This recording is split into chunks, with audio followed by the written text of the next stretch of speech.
الرحمن الرحيم الحمد لله رب العالمين والصلاة والسلام على رسول الله صلى الله عليه وعلى آله وأصحابه أجمعين أما بعد السلام عليكم ورحمة الله وبركاته. So we are looking at the means of developing the khushu'. And we begun this topic by discussing certain practical steps of how somebody can perform and increase their devotion with Allah subhanahu wa ta'ala. We mentioned that the first one was to prepare perfectly for the prayer.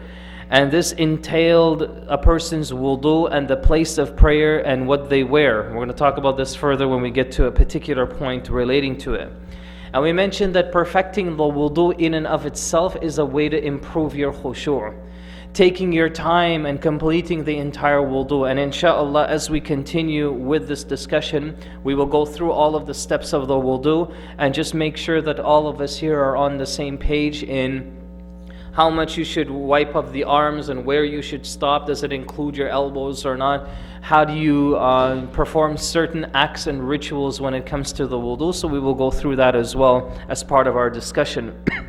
Then in addition to that, we also mentioned that ensure that you pray on time and at the beginning of its time, not in the middle or at the end of that particular prayer time, but try to catch that prayer time when it officially begins. We also mentioned to clear your mind. Try to approach salah with a clear mind. Try to eliminate any distractions and things that might be bothering you in your daily life. In addition to that, remind yourself of Allah Azza wa Jal and His greatness and His attributes. And this is the theme of everything that we've been talking about throughout our discussion, is that you're standing in front of Allah. Salah should remind you of you standing in front of Allah Azza wa Jal on Yawm al-Qiyamah. Some of the ulama, they said that when we will stand on Yawm al-Qiyamah, we will stand shoulder to shoulder. We will stand literally beside each other. There won't be any gaps amongst us. So salah kind of gives you a brief feel or insight to what that might feel like. In addition to that, and this is where we're at today, in addition to improving our khushu', is that we remember that this prayer could be your last. Remember that this prayer could be your last.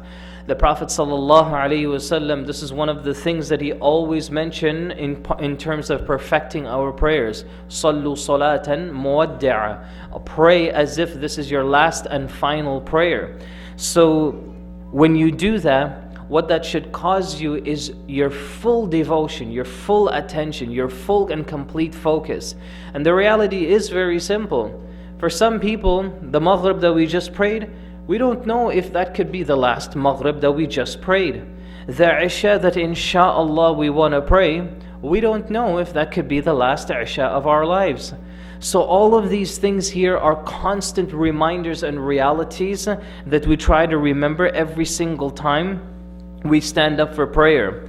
In addition to that is to remember death and the grave during the prayer itself. Remember death and the grave during the prayer itself. So you also want to make sure that you remember all of this throughout the salawat. You also remember that there will also be a time where others may pray over you as well. So all of these things, subhanallah, are things that should be constantly being reminded to us. In addition to that, remember the benefits of having true khushu'. Now, what's the benefits of being devoted? If a person can master khushu', then they would be devoted in everything they do in their life. So when they go to work, they're going to be focused on their job and their work and everything else that they have to do, those duties. When they go to school, they're going to be mentally focused on school, getting my job done, getting my exams, and studying my work. When they're at home, they're going to be focused on, I have this many chores to do, I have these many responsibilities, I'm going to make sure I fulfill all of them. All of this is as a result of somebody who perfects their devotion and khushu' in the salah itself. This is what we call true khushu'. Another element to that is true khushu' is that in the salah, every single time you feel distracted by something, immediately you try to combat that. You don't just take it easy. You don't just become lazy about it and say, well, as the salah continues, I'm just gonna, it'll eventually go away. You try to combat it immediately at that very moment. So true khushu' is something that you're constantly battling with to make sure that it's always there and it's always firm.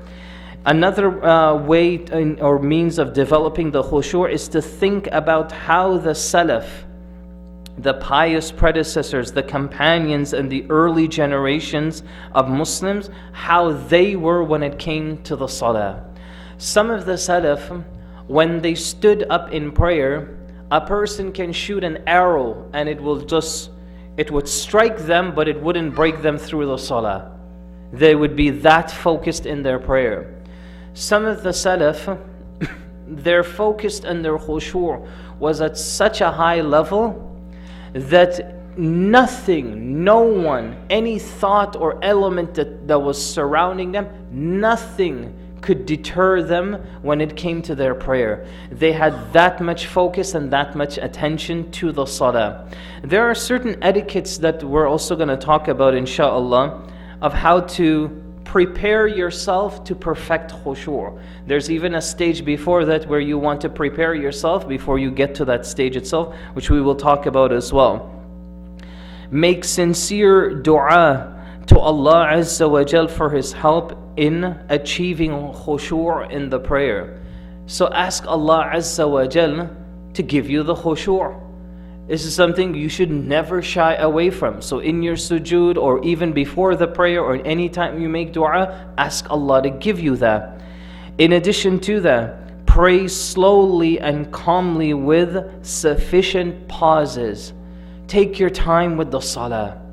The salah of the munafiq is of two types. The salah of the hypocrite is the one that when he or she is in their home, they pray very quickly, just hasten through the salah. They rush to it completely. Whereas the salah of the mu'min and the believer is that the same way that he or she prays at home is the same way that he or she will pray in the masajid. But the munafiq, no. In the home it's one style of praying, but in the masjid, when people are there and people are around, then of course the salah is perfected, or so it seems.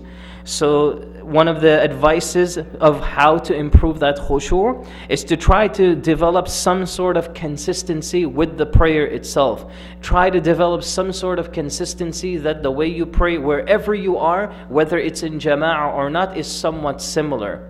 Some of the ulama even mentioned that this type of method of praying, where when you're by yourself, you rush through it, but when you're around people, you take your time. The one who rushes their prayer is a salah that is not accepted. But there are certain rules to that. The first rule to know if a person who rushed through their prayer, if it's accepted or not, is the person who hastens through every single movement. The Prophet ﷺ says that when you go into ruku', فَرُكَعْ حَتَّى تَطْمَئِنَّ رَاكِعًا. So go into the ruku' until you feel somewhat peaceful, relaxed. Your bones and your limbs fall into a relaxed position. This literally happens in an instant moment. It only takes a few seconds for you to pause in that position and you have it. Every single one of us know what this feels like. Every single person here, you will know what it feels like when you have that position there. In addition to improving khushu', ponder and think about the beautiful du'as recited before the Fatiha. So this in Arabic is called the Sana, where this is one type of du'a. Then there are also other narrations of different things that are recited and said before the Fatiha itself. The moment you say Allahu Akbar, you should be in a state right away. Your focus should be so clear that as soon as you say Allahu Akbar, so many things now become haram for you. You can't smile, you can't eat, you can't talk, you can't do any of them. You fall into this sacred state between you and Allah Azza wa Jal. What's the first thing that comes out of our mouths when that happens? It's only dua, it's only adhkar, it's only verses. In addition to that, think about the verses of the Quran that are being recited and react to their meanings, and try to focus on what type of surah is being recited. So this of course would require some background, some knowledge of the language itself. But even if you don't know the language of the Quran, in other words, even if you don't understand Arabic, so what do you do in this case here? One of the mistakes when it comes to salah is that a lot of people, and I'm sure we've seen this before, you notice when the imam might be reciting, then they'll have somebody beside you who knows the surah, so they start reciting along with the imam. Some of the ulama say that the salah here, that rak'ah for that person is broken. And simply because the job of the imam is not to be repeated or to simultaneously read with him. The job is that for us, those who follow the imam, is we literally follow him. So we listen to him and we let him recite whatever it is that he wants to recite. So it is a highly, highly disliked act to recite along with the imam. Some scholars advise that if you hear a person beside you who is reciting, if you hear a person beside you who is reciting along with the imam, tap him on the shoulder a little bit. Try to just bump him to let him know that this is something that is highly disliked and they shouldn't do that. In addition to that, recite in a slow rhythmic tone in a beautiful voice. This here, subhanAllah, is something that any one of us can implement. Recite beautifully. Make sure, try to beautify your voice. If you like Mashari Rashid, try to imitate him when you're praying. If you like Abu Bakr Shatri, or what's another famous reciter like Sudais or somebody, try to imitate them when you're praying your salah. That's what these reciters are there for. They're there as examples to us. So we try to imitate them. However, for the Hafiz al-Quran, this is just a personal advice to you. For the Hafiz al-Quran, don't try to imitate nobody. Because 99% of the time when somebody does try, the Hafiz al-Quran tries to do that, they lose that natural beauty of their own voice. Some of the ulama, they said that one of the blessings of a Hafiz al-Quran is that Allah gives them a natural voice. It gives them a natural tone. That's why, just look at it, just see for yourself. All those brothers and sisters that memorize the Quran, subhanAllah, this is one of the barakah that comes with the Quran itself, is that when these guys, they recite, they just have a unique tone to their voice like no one else. That's how you got all the Sudaises and the Shuraims and the Mashari Rashids. Where did all of these individuals come from? How did their voice become so beautiful and so eloquent with the Quran? It came with a lot of devotion, a lot of sincerity, and the fact that all of these men and women, they all memorized the Quran. So just keep that in mind. But part of the sunnah is to beautify your voice. And we mentioned this in our discussion of the adhan. The Prophet ﷺ tells us, Zayyinu aswatakum bil Quran. Beautify your voices with the Quran itself. So this is actually a very, very good sunnah to practice. In addition to that, remember that Allah the Great is paying attention to you, responding to each ayah and to each dua. So again, think about and reflect on what is being recited. Seek refuge with Allah subhanahu wa ta'ala from the shaitan. So this happens to you, if this happens to you during the prayer, the sunnah or one of the sunnah acts to eliminate distractions in the salah is to dry spit on your left shoulder 3 times. Now be very careful of how you do this, because some people get very carried away and their dry spit doesn't become dry anymore. Like they really want to attack that shaitan beside them. And it's like one of those things when you see, when you go for Hajj and everybody goes to the Jamarat. Some people, they just get so over emotional when they're at the Jamarat. And I remember we used to see this a lot, that whenever they go to the Jamarat, you're supposed to throw pebbles. Not bricks and stones, but just tiny little pebbles. But you have some people there, like some of the women, they take off their abaya and they throw it inside there, their slippers, their Walkmans, their everything, their iPads, they throw it all inside there just to attack the shaitan at that very moment. So you want to make sure that you do that with some level of maturity and responsibility. Look at the place of prostration. Keep eyes open during the recitation of the Quran. Again, this is a very, very crucial way of improving your khushu'. Keep your eyes focused where you're going to hit down into sujood. Now, some of the ulama, they have two ways of doing this. When you're not in front of the Kaaba, you're looking down at the makan of the sujood, the place of sujood. Some of the ulama advised that it was actually mubah and permissible. Imam Shafi'i mentions this as well, Imam Ahmed mentions this as well, that it is permissible for you to stare at the Kaaba if you happen to be directly in front of it. Because the Kaaba in and of itself is a way to improve your khushu', just by looking at it alone. And for those of us who have been to Mecca and you've seen the Kaaba yourself, wallahi, just sitting there, it's very difficult, at least for me, it's very difficult to recite Quran when you're sitting in front of the Kaaba. Because you just always want to look at it. You just always want to admire it. You just always want to stare and say, Subhanallah. And then one of the du'as when you see the Kaaba for the first time is you're saying, La ilaha illallah, Allahu Akbar. You're praising Allah Azza wa Jal for seeing this and to be amongst that circumstance. So it's also permitted for somebody to do this as well when they're standing in front of the Kaaba. You can even see this with some of the imams who lead in Mecca. You can see this even in like the Taraweeh and so on. When they're standing in front of the Kaaba, they're not looking down at the place of sujood. A lot of them are staring directly at the Kaaba itself.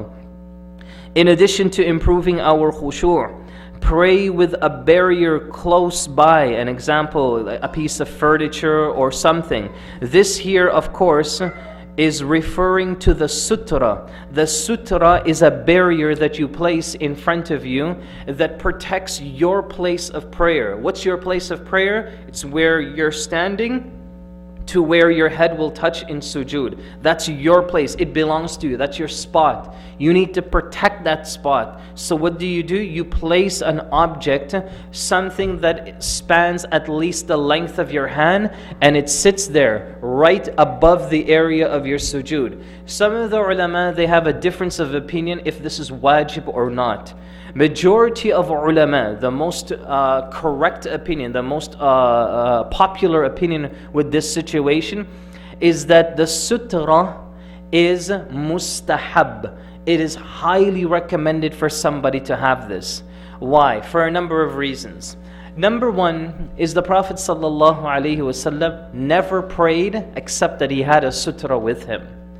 Secondly, there is a hadith that is a topic of discussion amongst the scholars, and that is the Prophet ﷺ said there is no salah except with a sutra.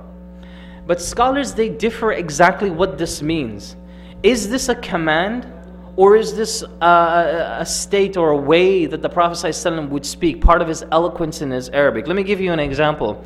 If I say to you, you have never visited Toronto unless you go to the CN Tower. That doesn't mean that you've never actually gone to Toronto. It just means that you'll never really enjoy being here and being in the city unless you go to the CN Tower. So what the Prophet ﷺ, according to some ulama, they mention is that hadith here does not entail that your salah is broken without the sutra. What it entails is that you will never taste the full concentration and devotion and khushu' of the salah unless you have a sutra. You see how it ties in together? Why? Because many companions never had a sutra. There are many narrations of companions that prayed without a sutra itself. So the fact that that happened, this is where scholars differ on exactly what that hadith meant itself. Majority of the fuqaha are of this opinion. Majority of the contemporary scholars are also of the opinion that this is highly recommended. But generally speaking, even amongst the scholars of hadith, that's where the ruling is a little more strict. Some of the scholars of the hadith, they said that it is wajib. Take the hadith for what it is and practice it. Wallahi, the best advice I can give is that we always try to pray with a sutra as much as we can. Because the reality is that we always want to perfect our prayer. We always want to make sure that we taste the sweetness of our khushu', and we want to do whatever we can to achieve that. So we try to pray with a sutra as much as possible. A third question to ask is very simple. If you don't pray with a sutra, is your salah accepted or is it broken? So unanimously, if a person doesn't have a sutra, their salah is intact. So that's another reason that this hadith here became a topic of discussion, is because nobody can claim that just because you don't have a sutra that your salah, you need to repeat it over again. So that's how we understand the hadith, and Allah Azza wa Jal knows best. In addition to that, in terms of improving our khushu', is that we reflect on a particular surah that we wish to recite for that particular salah. What do I mean by this? This is a mental preparation, everyone. That when it's time to pray, think about what you want to recite. Don't just jump into the salah and when you get to وَلَا-الضَّالِّينَ, and then whatever surah comes out, that's what you're going to recite. And maybe 99% of the time, it's only قُلْ هُوَ اللَّهُ أَحَدٌ. Allah. I mean, you're just reciting ikhlas for every single salah. I actually know individuals who've emailed me these problems. You know, I remember the one person emailed me and said that they recited Inna a'tainaka al-kawthar for like 3 years straight in every single prayer, in every single rak'ah. You want to know the saddest part about all of this? This person was almost hafidh al-Quran. Almost. I think they memorized like 20 something juz. But when it came to the salah, it was just this one surah. Why? Because it didn't require any effort on that individual.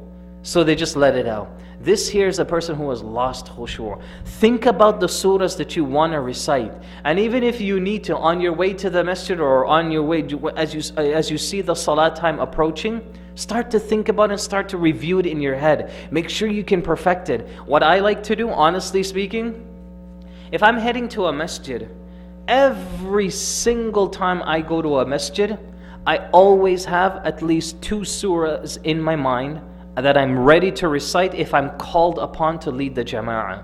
I always have it immediately. It's always said, it's encrypted in my mind. But what the surahs are, it depends where I go.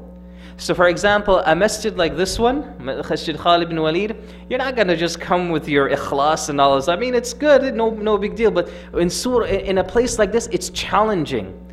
Because you have so many huffaz that are in the jama'ah, so you want to make sure that the surah that you pick is a surah that everyone can relate to, including the huffaz themselves. So I'm always thinking about a particular part of like Surah Hud or Surah Yusuf or something beautiful that the huffaz can relate to, and at the same time the rest of the jama'ah can also know and relate to as well. As opposed to other masajid where I know that the majority of the jama'ah are like old men and women. No, I mean, they might have a hafidh walk in there only for Ramadan or something. So there, I take it easy on them.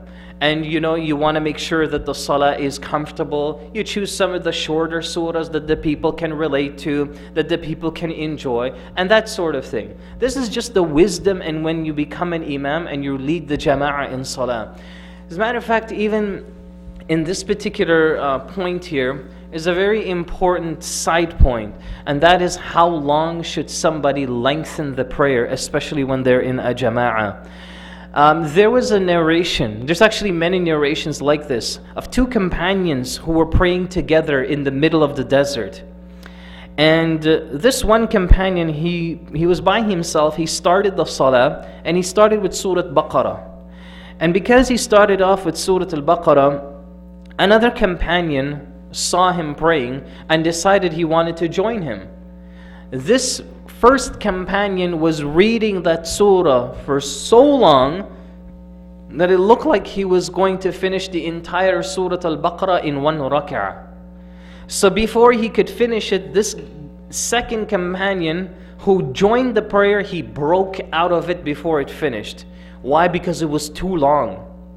Eventually he went to the Prophet ﷺ and told him what he did. He said, Ya Rasulullah, I saw so and so person praying and I joined them, but they were praying so long that I broke out of the salah, and then I prayed on my own and completed my prayer.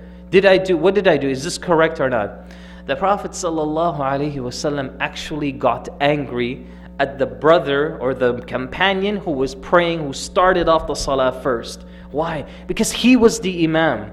He didn't use any wisdom when he knew that there was a quote-unquote jama'ah behind him. Even though it's just one person, the point is there's someone else there. Part of the wisdom of being a great imam is that you're always looking and you're very careful at the people who are praying behind you. Let me tell you, brothers and sisters, a great imam is the one that would stand in front of the jama'ah, and when he says staw, i'tadilu, atimmu sufuf, and all of these things, he is scanning the entire jama'ah at the same time. And no one would know it except him. And he would look around and sort of have a good idea of what kind of individuals are behind him. If he sees a man sitting on a chair, if he sees another one with a cane, if he sees a person who's all gray, and he sees like a lot of little children running around, immediately what should happen to him? I mean, this is just common sense. Immediately he should think, well, you know what, maybe I won't lengthen the prayer this evening. Maybe I'll make it a little bit shorter just to accommodate what I see that's in the forefront of my eyes at this moment. And then in addition to that, he can't see what's happening in the women's section, but usually the children are there. Usually there's a lot of elderly women as well. So he needs to consider all of that and paint a picture for himself. And that's how he's going to judge the salah, and that's how he's going to pray. So all of these things here are important and crucial when you develop khushu'. Is to use a lot of wisdom when it comes to the prayer. Remove everything from the immediate environment that might distract you. So if you happen to be praying in a room, make sure that the room is somewhat subtle, neutral, that you can pray with ease and comfort. Nothing is going to really distract you when you're in that room as well. Lengthen your ruku' and lengthen your sujood, bearing in mind that this is the closest you can be with Allah Azza wa Jal. The Prophet ﷺ mentions this in an authentic hadith, that this is the closest when we become, or when we fall into the prostration and the sujood. It is the sunnah also to lengthen this period. Lengthen your time with the sujood, especially when you're alone. According to some ulama, when it comes to the Maghrib, the Isha, the Dhuhr, make it as long as you want. So you can literally pray for one entire hour, just Dhuhr alone. Just lengthening your prayer, being in long sujoods. All of these things are praiseworthy acts, especially when you are alone. Ensure that the sunan and the nawafil prayers are done and in the most secluded areas. In other words, sunnah prayers, the sunnah of sunnah prayers is to be done in the homes. It's to be done in places where it's just you and you alone. That's why you see after the salah, what happens? A lot of the brothers and the sisters, they'll find corners all over the musalla and they will pray their sunnah. That's the sunnah of the sunnah. That's the sunnah of the sunnah prayers, is to find your corner, find your little spot, and pray your sunnahs. And pray your sunnahs as much as you can, and hold on to your sunnah. The sunnah prayers itself, I have an entire discussion on this. The sunnah prayers are protection of the wajibat.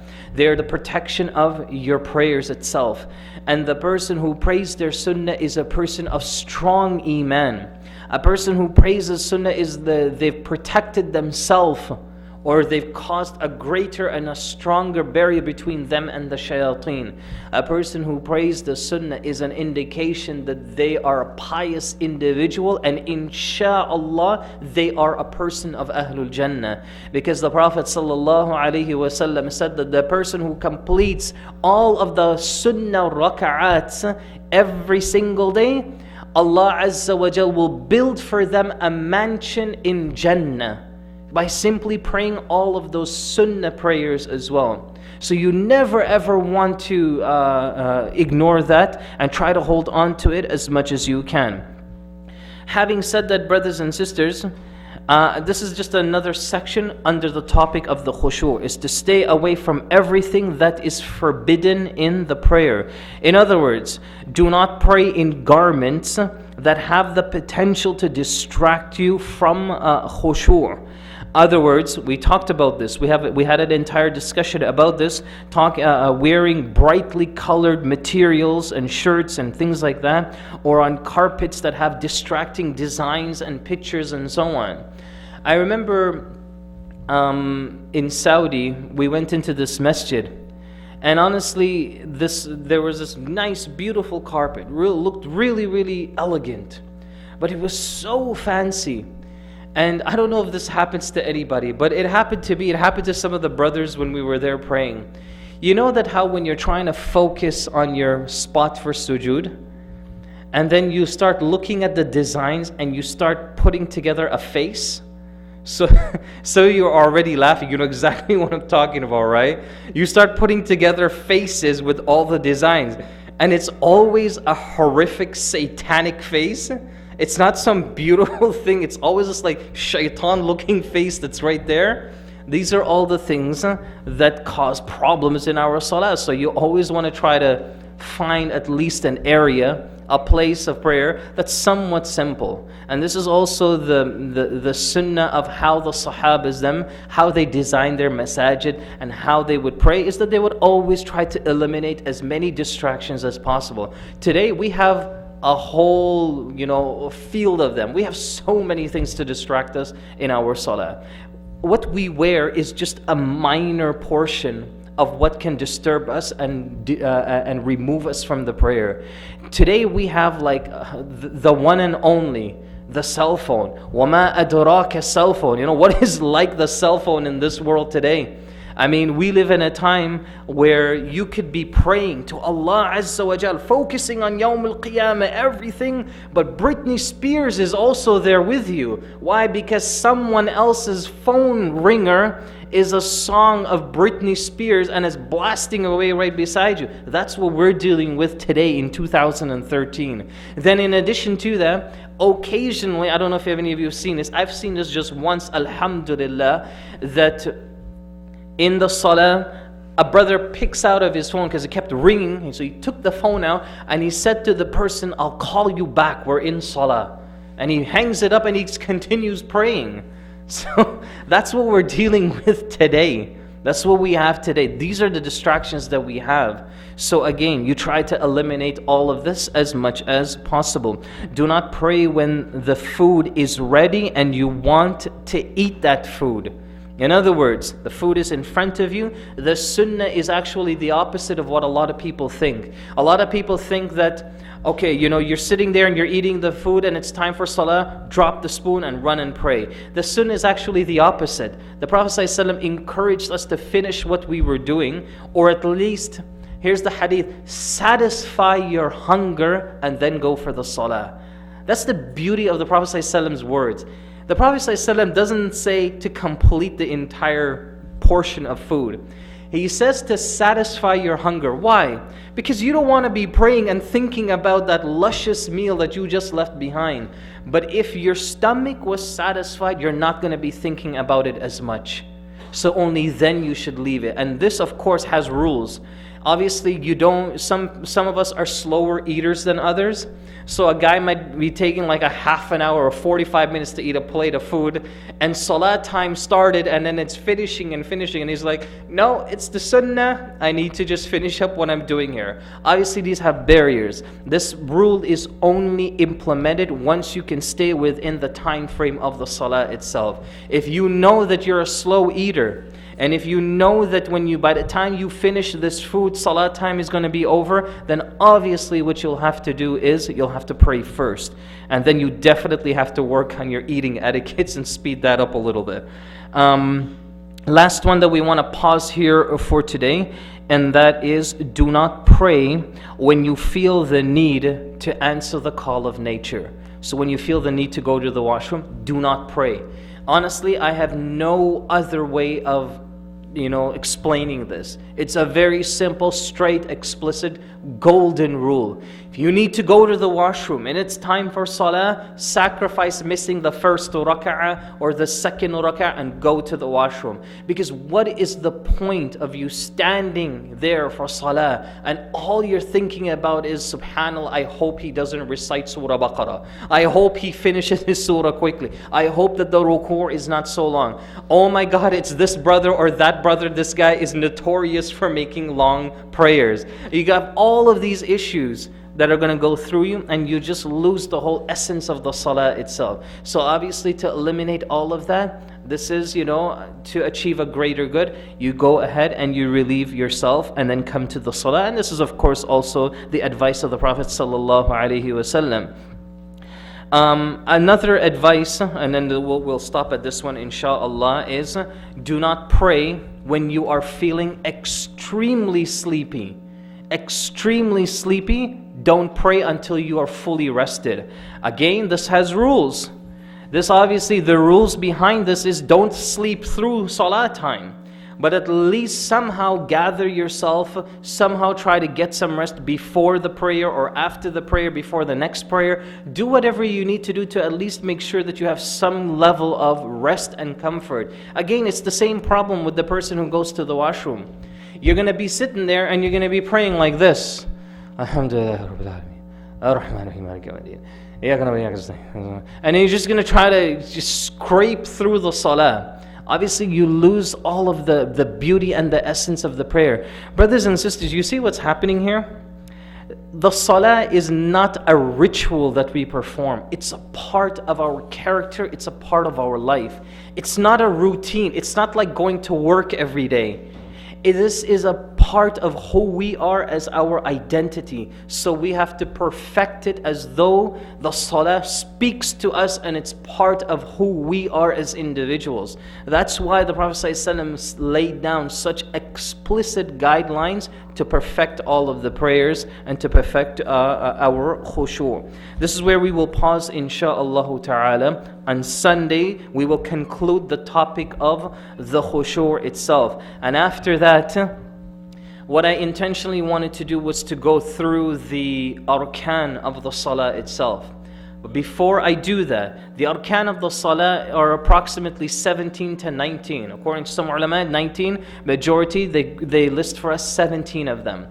Now, these arkan or pillars of the salah, each of them deserve their own discussion. Because there's a lot of implications. So reciting the surah Fatiha, standing up, the sujood, and all of these different things, they all have their own discussion behind it. But before I do that, I think it's important that we discuss the wudu. So we want to go into a systematic method of perfecting the prayer. So basically, before we quote-unquote start praying, we want to make sure that our wudu is perfect. So we will go through the ayatul wudu, verse number 6 in Surah Al-Ma'idah.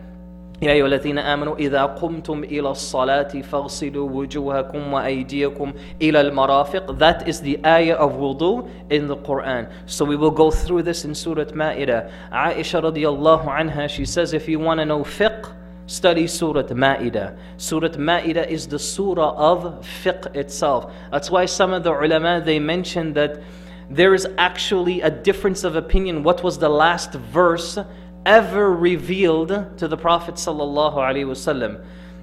The majority of ulama, they take that verse in Surah Baqarah that we all know, وَاتَّقُوا يَوْمًا تُرْجَعُونَ فِيهِ إِلَى اللَّهِ. So that's the last words. This is the majority of scholars.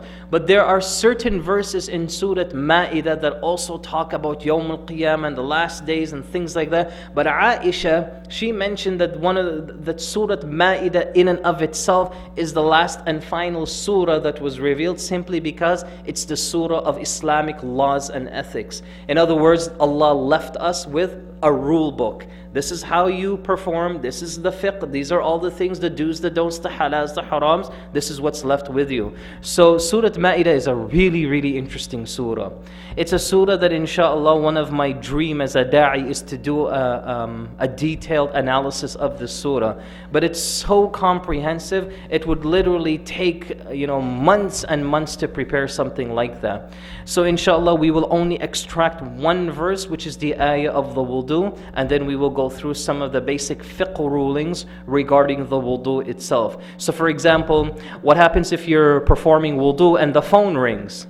Can you stop halfway, answer the phone, come back and then continue, or do you have to start all over again?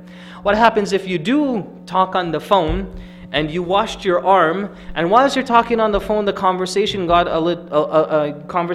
long, so your arm started to dry up? Do you have to wash that arm again, or is it okay because you already did it the first time? What happens if you just want to wash all the body limbs just once and not 3 times? What happens if you want to do more than 3 times? Are you permitted to do that? When you wash up to the elbows, does it include the elbows? Is it just up to the elbows? What do you do in this case? What happens if you want to wipe over your socks? What are some of the conditions to do that? What happens if I have like Nikes, Nike socks on, and I want to wipe over them? Do I have to wipe the top of my feet and the bottom of my feet, or just the bottom of my feet and excluding the top, or the top excluding the bottom? What do you do in this case here? What happens if you just have one bottle of water and it's not enough for you to perform the wudu? So what kind of choices do you have under these circumstances? Can you perform wudu with the snow outside? If it was raining really, really hard, thunderstorm, and you want to just preserve your water or light bill or water bill or anything like that, so you go outside and you start making wudu with the rain. Is this permissible or not? What happens when the summertime comes and you're fishing out in the ocean? It's time for salah. Can you make wudu with the ocean water itself? So all of these things and many, many other fiqh issues is what we will look at, inshallah. Perhaps maybe we may start it on Sunday, Allahu Alam, if we finish up with the khushu' discussion. So all of those great things are coming to us as well. If we can, I will also somehow, I'm not sure how I'll do it, but we'll try to arrange to actually have a demonstration of how an appropriate wudu should be done. How do you wash between the fingers? Would you believe that there is a difference of opinion amongst ulama? That when you wash between the fingers, do you use your right pinky finger or your left pinky finger? So in other words, are you going to do this? And when it comes to your feet, can you use your right to wipe between your toes, or should you use your left? And then when you're wiping your arms, do you actually have to wipe them, or can you just run them under the water? A lot of Muslims do this. A lot of them, they just kind of let the water fall on their arms, and that's enough as well. What happens if you have a nice, big, chunky beard, a very thick beard? Is it sufficient for you to just wipe the beard and that's it? Or do you have to, get water there and get down to the roots? All of those implications are things that are crucial for us to discuss when it comes to the wudu. So that, inshaAllah, will be our future discussion. So having said that, again, always and forever, brothers and sisters, we ask Allah Azza wa Jal to help us to perfect our salawat, to help us to perfect our khushu', and most importantly, we ask Allah Azza wa Jal to accept at least our 5 daily prayers.